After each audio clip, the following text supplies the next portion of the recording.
12,000 warships, one planet, and a species that had never learned to surrender. The alien empire thought humanity was primitive, weak, easy prey. They were about to discover the most dangerous thing in the galaxy, a species that fights not because it can win, but because surrender isn't in its DNA. This is the story of how Earth said no to an empire that had conquered 400 worlds, and why the galaxy will never be the welcome back to channel name, where we bring you the most epic sci-fi stories that'll make you believe humanity deserves the stars. If you haven't subscribed yet, hit that button now because we drop mind-bending HFY stories every week. This one, it's called Operation First Contact, and by the end you'll understand why even alien empires fear the words, "I'm human." Let's dive in. Same. The stars had never seemed so crowded. 12,000 warships hung in the darkness above Earth like metal locusts waiting to feed. Each one was larger than anything humanity had ever built. Each one carried enough firepower to turn a city into molten glass. Together, they blotted out the stars themselves, a curtain of metal and malice drawn across the void. Admiral Thexerin stood on the command deck of Eternal Dominion, his 4 eyes fixed on the blue planet below. He had done this 412 times before. 412 species had looked up at his fleet and chosen the only logical path, surrender. It was not cruelty that drove the Velcari Hegemony. It was simple mathematics. Why fight when you cannot win? Why die when you can serve? Open a channel to the planet, Thexerin said. His voice was calm. Bored even. This was routine work. The communications officer pressed several buttons on his console. The channel hummed to life. An admiral broadcasting on all frequencies. Thexerin straightened his uniform and spoke the words he had spoken so many times before, words that had ended 1,000 wars before they could begin. Inhabitants of the third planet, you are now subjects of the Velcari Hegemony. Your world, your resources, and your lives now belong to the Eternal Empire. Surrender immediately. Resistance is not only futile, it is beneath calculation. We have 12,000 warships surrounding your world. You have 1 hour to respond. He ended the transmission and turned to his second in command. Prepare the occupation forces. This should not take long. But the tactical officer, a young Velcari named Drenvex, studied his screens with growing confusion. Admiral, I am detecting unusual activity on the planet's surface. Fear, Thexerin said. Panic is always the same. No, Admiral. This is different. They are not evacuating. They are not running. Their military networks are activating. Thexerin felt something strange, something he had not felt in centuries.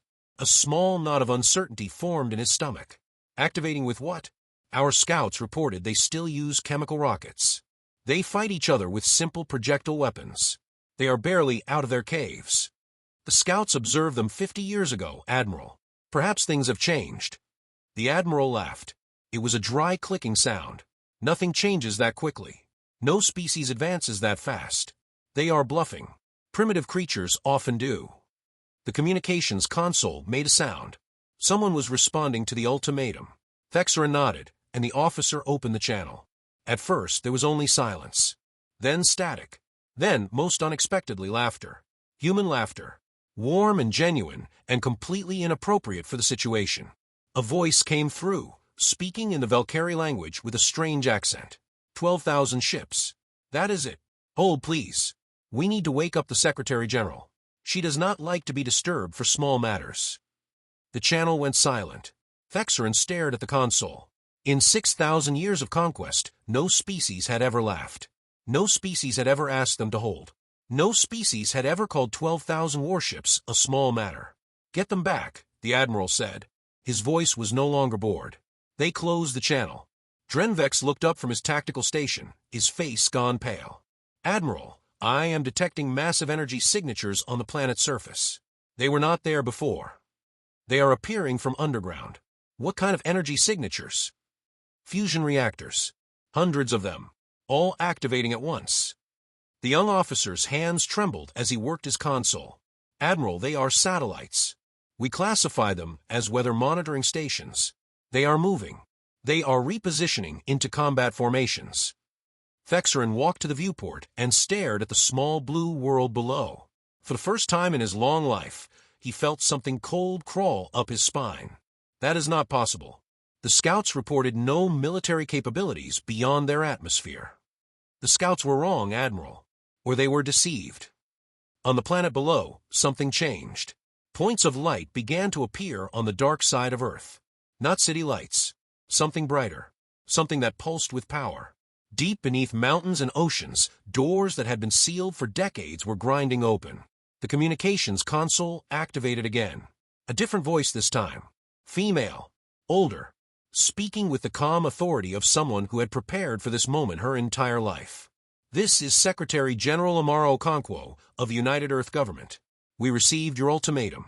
We have discussed it among ourselves. Our answer is no. Thexerin grabbed the console. You do not understand. We have 12,000 warships. Your planet has no fleet, no orbital defenses, no hope of victory. Surrender now, and your people will live as servants of the hegemony. Refuse, and we will reduce your world to ash. There was a pause. Then the woman spoke again, and her voice carried something the Admiral did not recognize. Not fear, not anger, something far more dangerous. Certainty. Admiral, your scouts visited our world 50 years ago. We detected them. We tracked them. We learned everything we could about your hegemony from their transmissions. And then we began to prepare. Prepare for what? For you. The line went dead. Drenvex made a sound of pure shock. Admiral, energy spike, in the asteroid belt. Multiple signatures. Ships. Hundreds of ships. They are powering up from cold standby. Thexerin spun around. That is impossible. Our scouts surveyed this entire system. They missed them, Admiral. The ships were hidden, disguised, cold, and silent among the rocks. They have been waiting. The young officer looked up with terror in his eyes. Admiral, they have a fleet. They have had a fleet for decades. They were waiting for us. In the asteroid belt, Commander Elena Vasquez sat in the captain's chair of the UES Defiance. Around her, 800 human warships were coming to life. They were not beautiful ships. They were not elegant. They were brutal, ugly things built from steel and spite. Humanity had designed them with one purpose in mind. War. All ships report ready, Commander, her first officer said. Vasquez looked at the tactical display. 12,000 enemy ships around Earth. 800 human ships in the belt. The math was not good. But humans had never been good at math when it came to fighting. They had always been better at stubbornness. Send the signal to Earth, she said. Tell them the Belt Fleet is awake. Tell them to hold the line. We are coming. All ships, prepare to engage. Remember your training. Remember why we are here. We are not fighting for territory. We are not fighting for resources. We are fighting for our home, for our families, for every human being on that little blue planet. She paused and looked at her crew. They were young, most of them born in space, raised in secret, trained for a war they hoped would never come. Now that war was here, and they were ready. The Velcari think this will be easy. They think we will surrender when we see their numbers. They do not understand what we are. They do not know that humans have been fighting impossible odds since we lived in caves and threw rocks at things with bigger teeth. They conquered 400 species who forgot how to struggle. They have never met a species that never stopped. The first engagement between the Belt Fleet and the Velcari Armada lasted 6 hours. When it was over, 112 human ships had been destroyed. 347 Velcari ships had been destroyed. The math had changed. Admiral Thexerin stood on his command deck and stared at the casualty reports. This was wrong. This was impossible. Primitive species did not fight like this. They did not sacrifice themselves with such purpose. They did not use their dying ships as weapons, ramming them into enemy formations. They did not broadcast war songs and poetry on open channels while they burned. What are these creatures? He whispered. Drenvex had no answer. No one did. On Earth, the Secretary General watched the battle from her command bunker. Around her, military officers from every nation worked together with a unity that would have seemed impossible a century ago. American and Russian, Chinese and Indian, Israeli and Iranian. The old conflicts did not matter anymore. Nothing mattered except survival. She opened a channel to the Velcari flagship. Admiral Thexerin, this is Secretary General Okonquo.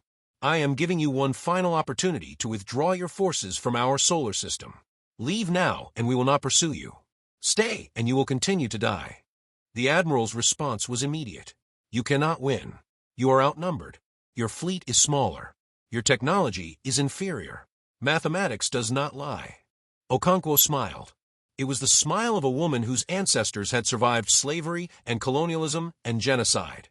The smile of a species that had clawed its way to the top of a hostile world through pure, stubborn refusal to die. Admiral, you are about to learn something important about humanity. We are not good at mathematics. We are good at something else entirely.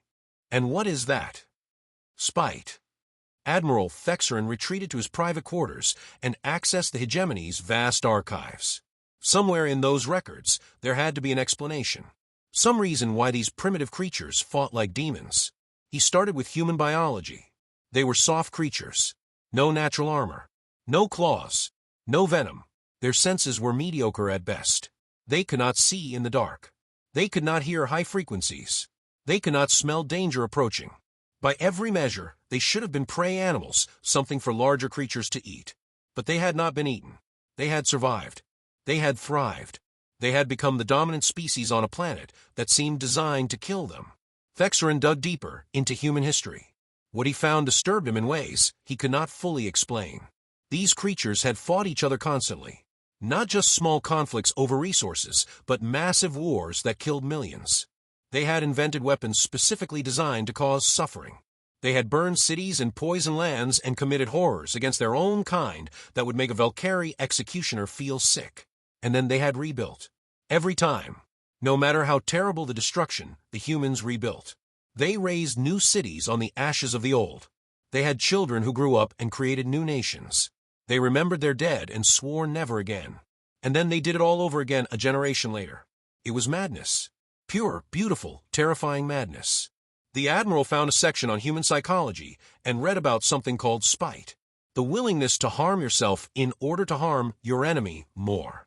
No rational species would embrace such a concept. It was self-destructive. It was wasteful. It was exactly what humans were doing now. They knew they could not win. They had to know. The mathematics were clear. But they fought anyway. They died anyway. They sacrificed ship after ship, not for victory, but to make victory cost more than it was worth. Thexerin closed the archive and returned to the command deck. The battle had been raging for 18 hours now. His fleet had lost over 2,000 ships. The humans had lost less than 300. The numbers still favored the hegemony, but the trend was wrong. Everything was wrong. Admiral, the human fleet is attacking again, Drenvex said. On the view screen, the ugly human warships moved in formation. They were outnumbered 3-1 now. It did not seem to matter. They attacked with the same ferocity as before. No hesitation. No fear. Just cold, calculated violence. A human cruiser took a direct hit to its engine section. It should have exploded. Instead, it kept coming. The crew had sealed the damaged sections and continued fighting. When the engines finally failed completely, the ship turned and accelerated on thrusters alone, ramming itself into a Velcari destroyer at full speed. They used their dying ship as a weapon, Drenvex whispered. They knew they were going to die, and they chose to take our ship with them. Another human ship suffered catastrophic damage. Its hull was breached in a dozen places. Atmosphere venting into space. The crew had minutes to live. Instead of evacuating, they overloaded their reactor and detonated it next to a Velcari carrier. They do not surrender, the Admiral said.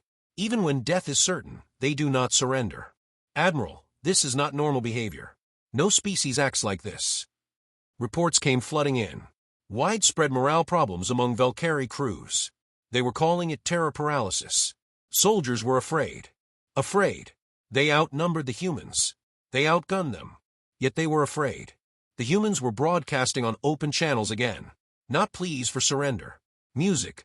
Strange, powerful music with drums and strings and human voices singing words the translator struggled to interpret. War songs. Battle hymns. Poetry about death and glory and never kneeling. Commander Vasquez's voice cut through the music, speaking directly to the Velcari fleet. Attention, Velcari forces. You came to our home. You threatened our children. You thought we would be easy prey because we fight among ourselves. You were wrong. We fight among ourselves because we are warriors. We have always been warriors. Our entire history is written in blood. And now, for the first time, we have someone else to fight. You should be honored. You are the first enemy to unite all of humanity against a common threat. You are the first enemy we have faced together. and you will be the first enemy we destroy together." The channel closed. The music continued. Fexerin felt something he had not felt in centuries. True fear. Not fear of death. Not fear of defeat. Fear of the unknown. Fear of a species that simply did not work the way species were supposed to work. His tactical officer interrupted his thoughts. "Admiral, I am detecting something strange.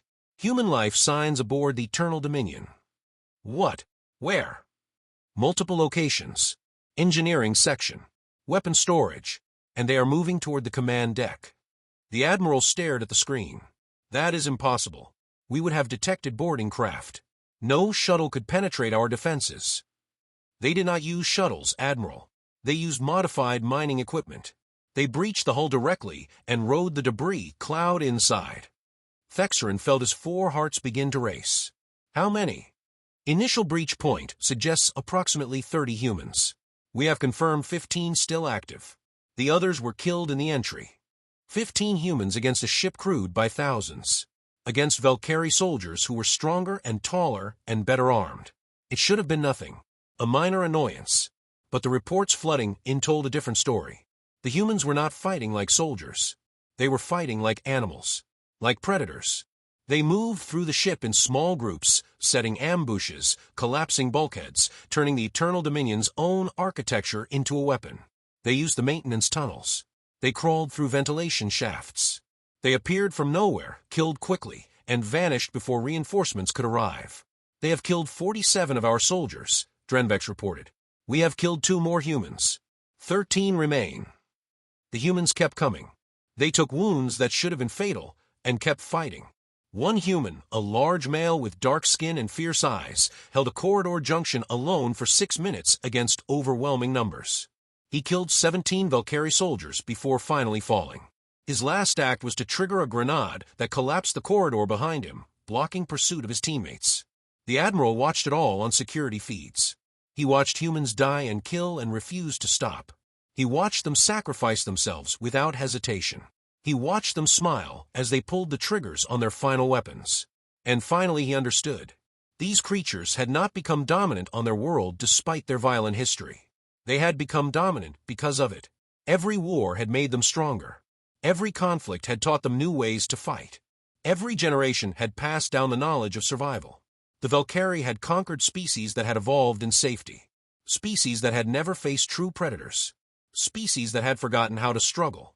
Humans had never forgotten. Humans had never stopped struggling. They had spent millions of years fighting everything their world could throw at them. Ice ages. Predators. Diseases. Starvation. Each other. They had looked into the void and refused to blink. War was not something humans learned. It was something they were. It was written in their genes, in their culture, in every story they told and every song they sang. They were born fighting, and they died fighting. And the time in between was just preparation for the next battle. The hegemony had made a terrible mistake. They had awakened something ancient and terrible. Something that had been waiting for an enemy worthy of its full attention. An explosion rocked the command deck. The doors buckled inward. Through the smoke and fire, Fexerin could see figures moving. Human figures. Bloody and broken, and still coming. Commander Chen Lin had been a soldier for 20 years. She had trained in secret facilities beneath the Himalayan mountains. She had learned to kill with her hands, with knives, with weapons that officially did not exist. She had been told since childhood that one day the aliens would come, and when they did, humanity would need warriors willing to do the impossible. Today was that day. The breach had been violent. Modified mining equipment designed to punch through asteroids had torn a hole in the hull of the Eternal Dominion. 32 soldiers had ridden the debris cloud inside. 17 had died in those first seconds. Chen had felt each death like a blow to her chest. These were her people, her family, her brothers and sisters in a war that had finally begun. But there was no time for grief. Only the mission. Move fast. Stay quiet. Kill everything that gets in your way. Chen's voice was steady on the team channel. Our target is the command deck. We cut off the head, and the body dies. They moved through the ship like ghosts.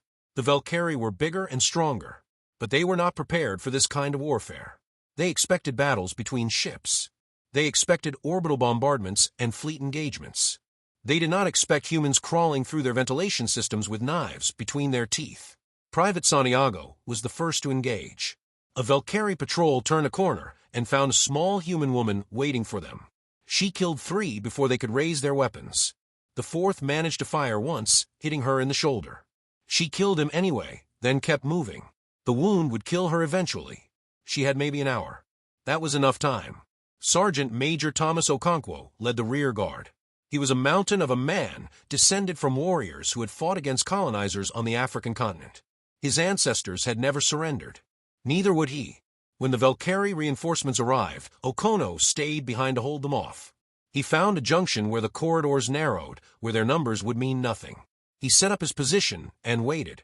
They came in waves.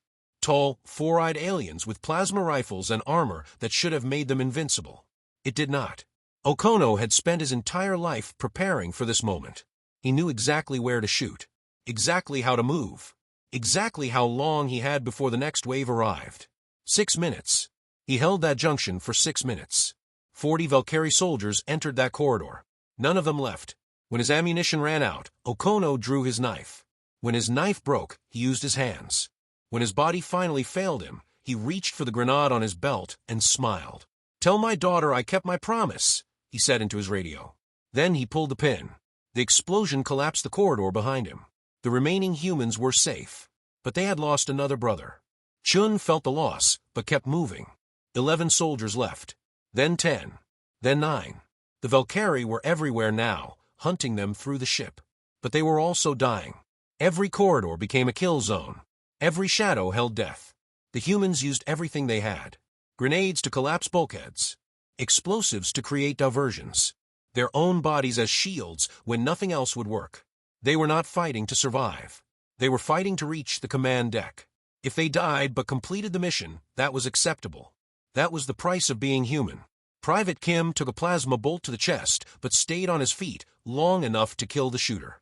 Corporal Rodriguez dragged herself through a ventilation shaft with both legs broken, refusing to be left behind. Sergeant Martinez held an intersection with nothing but a pistol and pure hatred until his team could pass through. When they finally reached the command deck, only 5 humans remained standing. Commander Chen Lin, Lieutenant Tawes, Corporal Novak, Private Santiago with her shoulder wound slowly killing her. Private Chen Xiaoming, barely 20 years old, and already a veteran of more combat than most humans saw in a lifetime. The doors to the command deck were massive, reinforced, designed to withstand direct assault. The humans had brought cutting charges for exactly this purpose. "Set the charges," Chen ordered. "This ends now." The explosion was beautiful. Metal screaming as it tore apart. Smoke and fire blooming like flowers. The doors flew inward, crushing 2 Velcari guards who had positioned themselves too close. Chen stepped through the breach with her rifle raised. Her armor was cracked. Her visor was spiderwebbed with damage. Blood from a dozen small wounds mixed with sweat and smoke. She had never looked more dangerous. Admiral Thexerin stood at the far end of the command deck. He was surrounded by his elite guards. 20 of the best soldiers the Hegemony had to offer. They were ready. They were trained. They were completely unprepared for what walked through that door. The firefight lasted less than a minute. Humans and Velcari killing each other at point-blank range.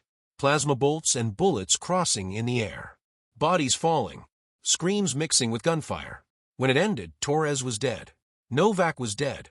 Santiago had finally succumbed to her wound. Xiaoming had taken 3 plasma bolts to the chest, but was somehow still breathing, propped against a console and clutching a pistol with the last of his strength. Chen Lin was still standing, barely. She had been shot twice, cut 3 times. Her left arm hung useless at her side. Blood dripped steadily from wounds she could no longer count. But she was standing, and her rifle was pointed at the Admiral. The elite guards were dead. Every single one. 20 of the Hegemony's finest soldiers killed by 5 wounded humans who should have been dead hours ago. Thexerin stared at the carnage. He stared at this small, broken human who had just slaughtered her way through his flagship. He tried to find words. "How?" he whispered. "How is this possible? You are wounded. You are dying. Your people are dead. How are you still fighting?" Chen limped forward. Each step was agony. Each breath was fire. She did not stop. "You want to know why we keep fighting?" Her voice was rough and wet. She was probably bleeding internally.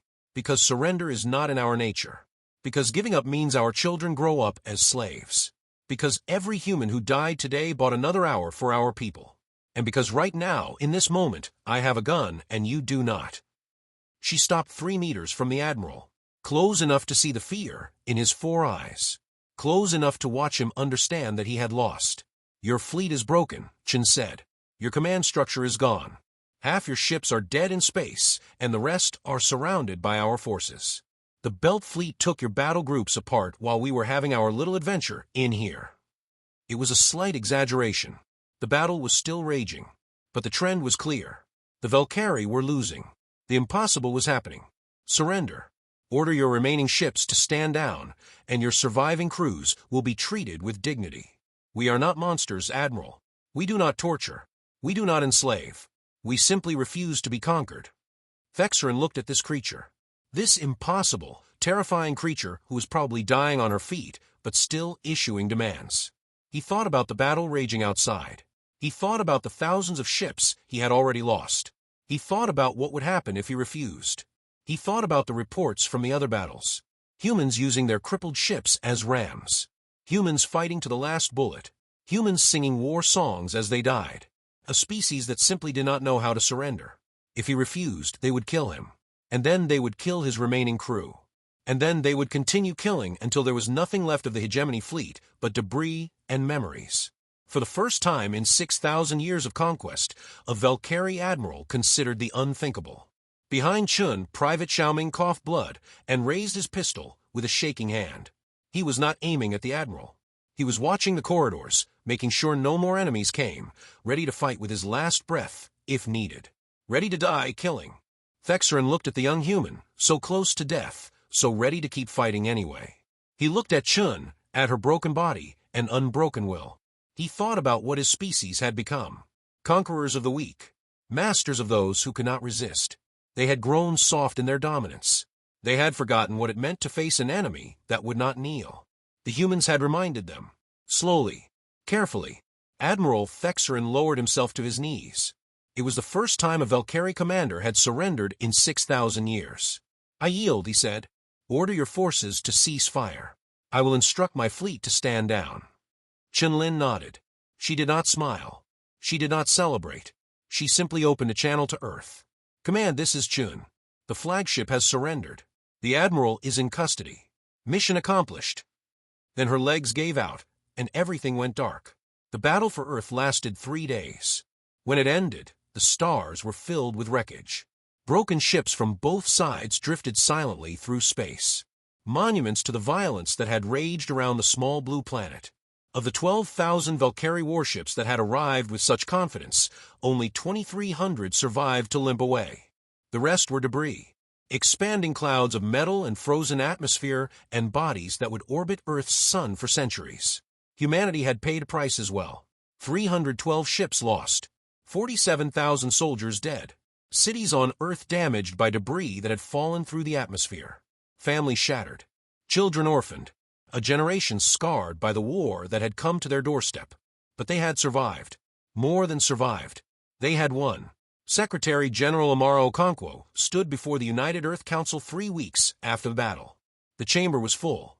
Representatives from every nation, every culture, every corner of the planet.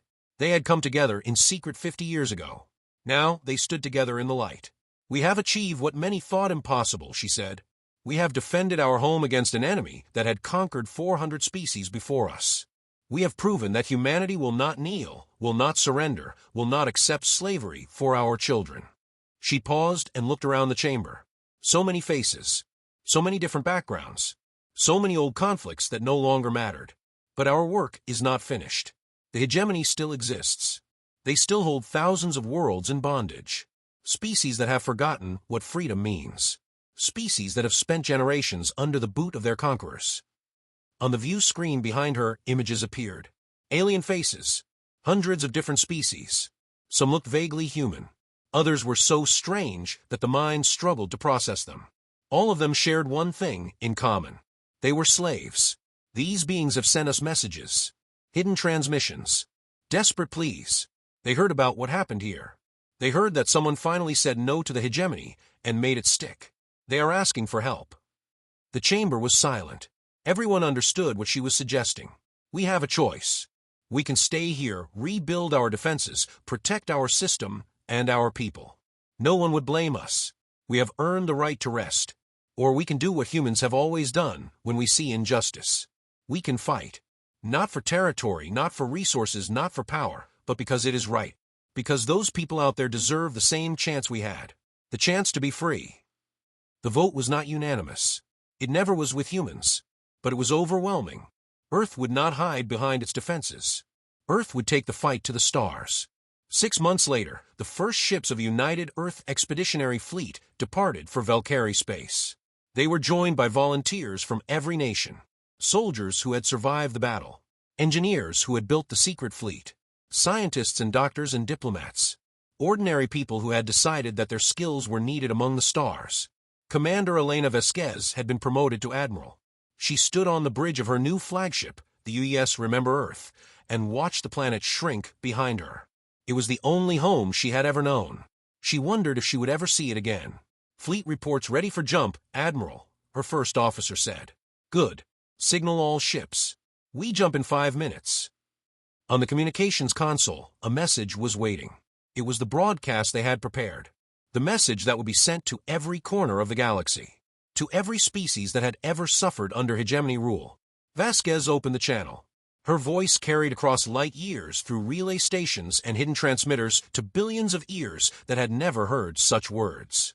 This is Admiral Elena Vasquez of the United Earth Navy. We received your distress calls.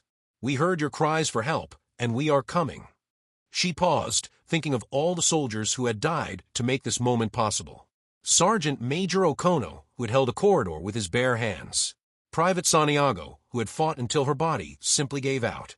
Commander Chen Lin, who had somehow survived her wounds and was now commanding her own ship in the fleet. So many names. So many stories. All of them had led to this. We are humanity.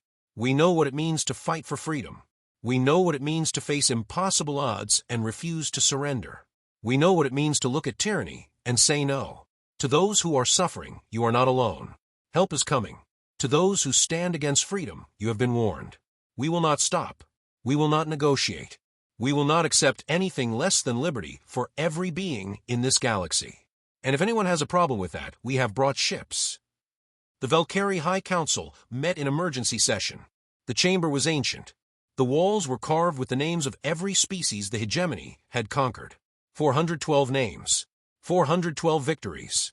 Until now. The eldest counselor, a being who had seen empires rise and fall for 800 years, raised a thin hand for silence. We have received reports from our remaining forces. The humans are not content with their victory. They are building more ships. They are recruiting more soldiers. They are preparing to come here. One of the younger counselors slammed his fist on the table. Then we will crush them. Send 100,000 ships. Glass their home world. Exterminate them before they become a true threat. The eldest counselor shook his head slowly. You do not understand. We sent 12,000 ships. We lost nearly 10,000. Do you comprehend what that means? We have never lost more than 100 ships in a single campaign. Never. In 6,000 years. They got lucky. We underestimated them. We did not underestimate them. We studied them. We observed them. We knew exactly what they were capable of. And we were wrong. The old counselor stood, his bones creaking with age. He walked to the wall where the names were carved. 412 species. All of them had surrendered. All of them had accepted their place as subjects of the hegemony. These creatures cannot be threatened into submission. They cannot be bargained with. They cannot be broken. They looked into the void and smiled back. The question is no longer whether humanity will survive. He turned to face the council. The question is whether we will. The vote took hours. The arguments were fierce. But in the end, the council reached a decision that would have seemed impossible a year ago. The hegemony would withdraw, not just from human space, from the entire galactic arm.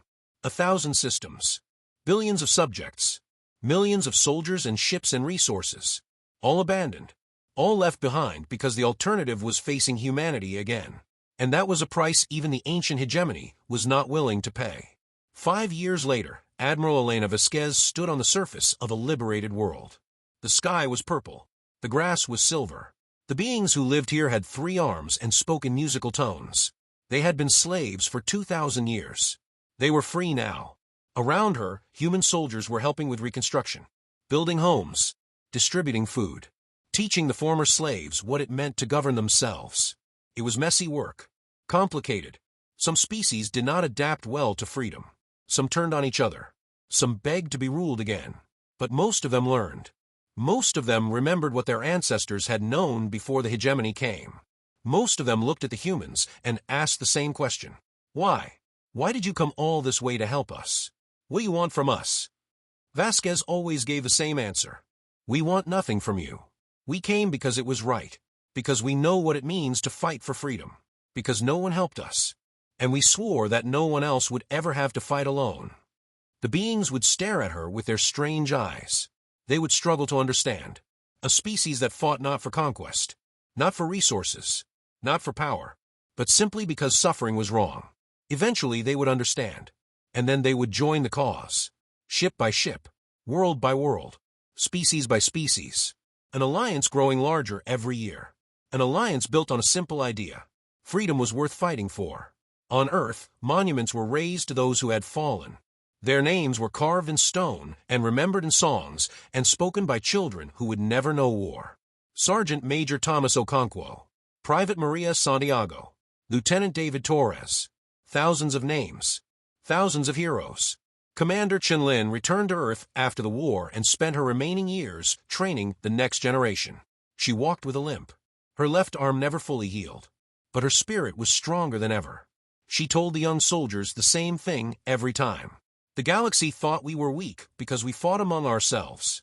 They did not understand that fighting was how we grew strong. They did not understand that we had been preparing for them since we first looked up at the stars and wondered what was out there. She would look at their young faces. Human faces from every corner of Earth. Different colors, different backgrounds, different beliefs, united by something deeper than any of those differences. We are humanity. We do not surrender. We do not kneel. And we will never ever stop fighting for those who cannot fight for themselves. The young soldiers would nod. They would train harder. They would prepare for the battles yet to come, because there were still stars to reach, still peoples to free.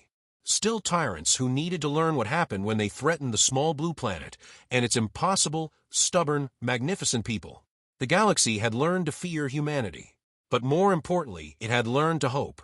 Because somewhere out there among the countless stars, humans were coming. If this story gave you goosebumps, smash that like button. Subscribe for more epic HFY content that'll make you believe humanity is destiny. Check the pinned comment for part 2 and join our Discord community in the description.